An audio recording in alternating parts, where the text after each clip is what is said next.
pesan bagi kita semua bahwa yang namanya ular itu selamanya akan tetap menjadi ular. Ular itu cuma berganti kulit gitu. Berganti kulit berkali-kali, tapi jangan sampai kemudian membuat kita percaya bahwa dia sudah berganti. Dia tetap ular. Dia hanya menjadi ular yang lebih besar dari tahun-tahun sebelumnya. Tetap ular. Namanya ular ya ular gitu. Ganti kulit berkali-kali itu gak akan mengubah dia. Anies juga kurang lebih juga sama gitu ya.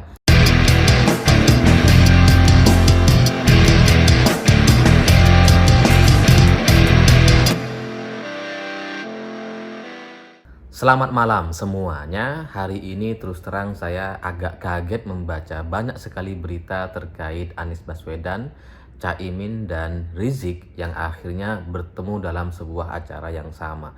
Karena ini adalah sebuah pemandangan yang sebelumnya itu saya pikir nggak akan terjadi. Yang sebelumnya saya pikir kelompok Rizik, FPI, dan 212 dan sebagainya itu hanya akan dimanfaatkan secara gorong-gorong, nggak akan muncul di media atau muncul di publik. Tapi ternyata kemarin itu Caimin, Anies, dan Rizik jadi duduk bersama. Ya, meskipun pada akhirnya saya coba cari tahu ini adalah sebuah acara pernikahan dari anaknya Rizik gitu ya. Ada juga acara sekalian Maulid Nabi dan sebagainya. Ya, secara acara itu benar gitu ya. Secara agama sebagai manusia, Rizik itu ya bisa mengundang, dan kemudian Caimin yang diundang sebagai orang Islam ya kalau nggak berhalangan wajib datang gitu ya. Secara acara nggak masalah, tapi melihat wajah Rizik dan Anies ini terus terang mengingatkan kita kepada Pilkada 2017, mengingatkan kita kepada tragedi politik identitas di tahun 2017 lalu, di mana Ahok sebagai orang yang dianggap menista agama itu kemudian secara kampanye politik menyasar kepada isu-isu SARA. Dan itu sangat-sangat brutal sekali, di mana sampai ada orang yang memilih Ahok dan orang yang gak memilih Anies di Pilkada DKI 2017 itu kemudian diancam untuk tidak disolati jenazahnya. Kalau meninggal dunia itu diancam untuk tidak disolati. Itu kan sudah menjadi satu praktek-praktek politik yang sangat kotor dan luar biasa buruknya. Jadi kemarin ketika saya ngelihat Anies dan Rizik akhirnya ketemu lagi, satu panggung lagi, satu acara lagi, itu ternyata membuat kita sadar bahwa ternyata selama beberapa tahun terakhir ketika Anies coba menghindari Rizik dan sebagainya, itu ternyata ya cuma bagian dari trik saja gitu. Karena sekarang kita bisa melihat mereka ketemu lagi dan kemudian ditambah dengan Caimin.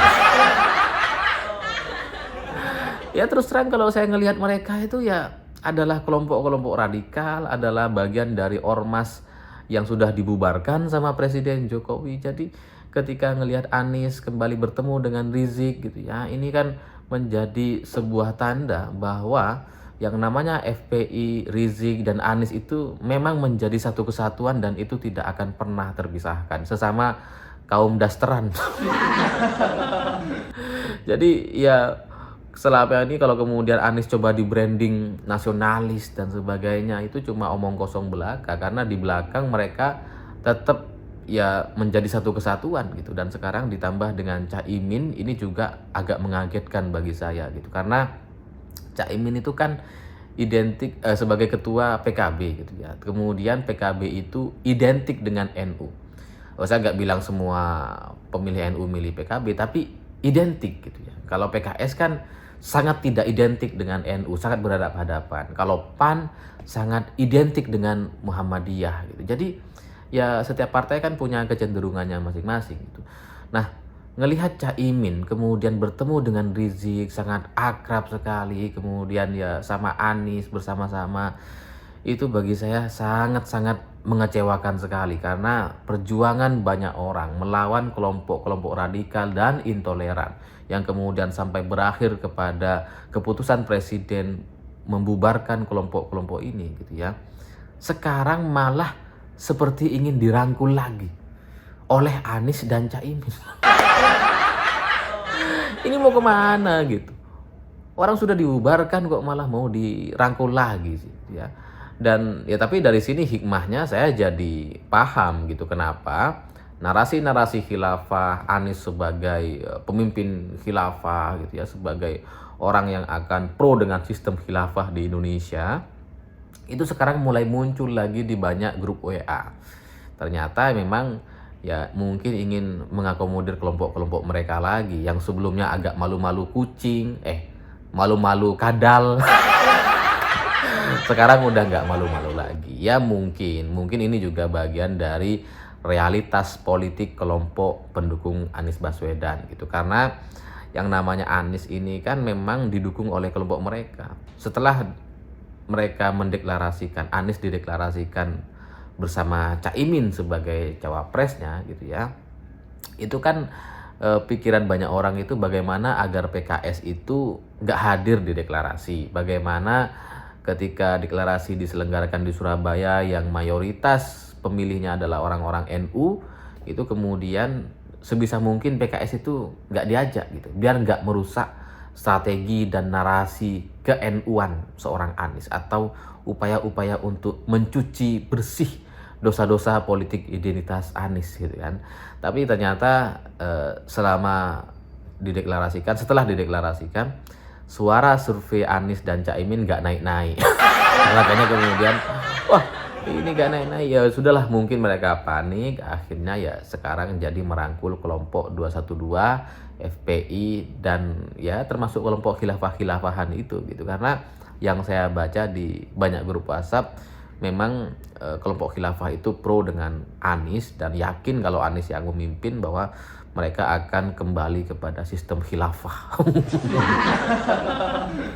Kalau Anies saja belum tentu maju kok udah yakin menang. Ya, tapi dari sini kita akhirnya juga menyadari bahwa yang namanya seorang Anies ini gitu ya, yang semula saya pikir dengan dia didukung sama Nasdem dan PKB gitu ya, saya pikir itu arahnya untuk menghentikan narasi-narasi politik identitas. Saya pikir itu adalah cara bagaimana mereka mencuci bersih Anies agar dianggap nasionalis dan NU. Karena ada Nasdem dan PKB gitu ya. Tapi sekarang ternyata bahkan Nasdem dan PKB pun kayaknya keseret sama arus kelompok kadrun-kadrunista. Ya karena sekarang situasinya kebalik gitu. Kalau ngelihat Caimin akrab dengan Rizik, kemudian bersenda gurau dengan Anies gitu ya. Ya sebagai sesama manusia bagus-bagus saja, tapi tetap aja kita ingat dengan apa yang sudah mereka lakukan di tahun 2017 lalu gitu. Jadi sekarang itu bukannya mencuci bersih Anies, tapi malah membuat PKB dan Nasdem jadi ikut-ikutan kadrun-kadrunan. Yang diwarnai bukan Aniesnya, yang dibersihkan bukan Aniesnya gitu, tapi Nasdem dan PKB yang dikotori. Jadi kebolak-balik ini gitu ya. Tapi ya begitulah politik gitu ya. Yang lemah akan ikut yang kuat. Yang semula kita pikir Anies akan dicuci bersih, ternyata PKB dan Nasdem kayaknya yang akan terseret menjadi kotor dan hina sekali dengan narasi-narasi sara politik identitas yang pernah mereka mainkan di tahun 2017 bersama PKS dan kawan-kawan gitu. Sehingga ya dari sini ini menjadi satu pesan bagi kita semua bahwa yang namanya ular itu selamanya akan tetap menjadi ular. Ular itu cuma berganti kulit gitu. Berganti kulit berkali-kali, tapi jangan sampai kemudian membuat kita percaya bahwa dia sudah berganti. Dia tetap ular. Dia hanya menjadi ular yang lebih besar dari tahun-tahun sebelumnya. Tetap ular. Namanya ular ya ular gitu. Ganti kulit berkali-kali itu gak akan mengubah dia. Anies juga kurang lebih juga sama gitu ya. Meskipun sudah merapat dengan Nasdem, dengan kelompok-kelompok nasionalis, coba dihentikan narasi-narasi politik identitas, kelompok-kelompok PKS dan sebagainya coba ditahan dulu untuk nggak bergabung gitu. Tapi pada akhirnya yang namanya Anies, ya dia akan tetap menjadi seorang Anies yang pro dengan kelompok-kelompok dasteran itu. Dan itu sama sekali nggak ada untungnya bagi NU, bagi Muhammadiyah, bagi seluruh masyarakat Indonesia, terutama kelompok minoritas atau non-muslim. nggak ada untungnya gitu. Jadi kalau di survei masih ada kelompok non muslim mendukung Anies dan Caimin sebagai bagian dari narasi rekonsiliasi dan sebagainya, itu omong kosong semuanya, karena itu nggak akan pernah terjadi gitu ya. Karena jangan berharap kita bisa mengarahkan Anies FPI ke jalan yang benar. Justru kayaknya yang ikut itu yang akan didoktrin. Malah kembali ke jalan yang salah semuanya habis ini gitu ya. Ya, jadi dari sini juga saya teringat dengan pernyataan Rizik beberapa tahun yang lalu yang menyebut Gus Dur itu buta mata dan buta hatinya gitu. Jadi kalau saya ingat Rizik, saya selalu ingat itu gitu ya. Jadi kenapa kemudian saya begitu nggak suka dengan Rizik, bukan hanya soal Anies dan politik identitas, tapi rekam jejak sejarahnya memang sangat-sangat panjang sekali. Dan itu yang membuat banyak orang NU marah dengan FPI dan Rizik.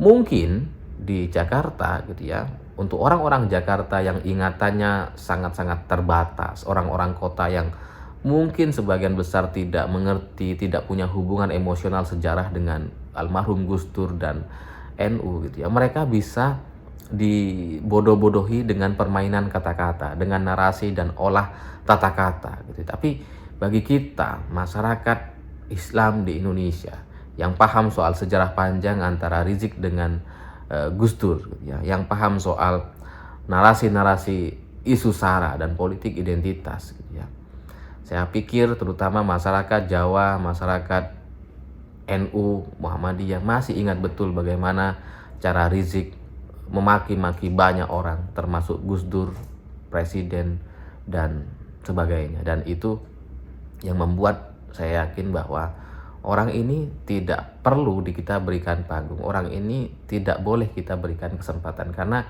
satu kali saja kesempatan kita berikan, maka resikonya akan menjadi selama-lamanya. Ya karena kembali lagi, yang namanya ular selamanya dia akan tetap menjadi ular. Saya pikir itu. Terima kasih sudah menonton. Begitulah kura-kura.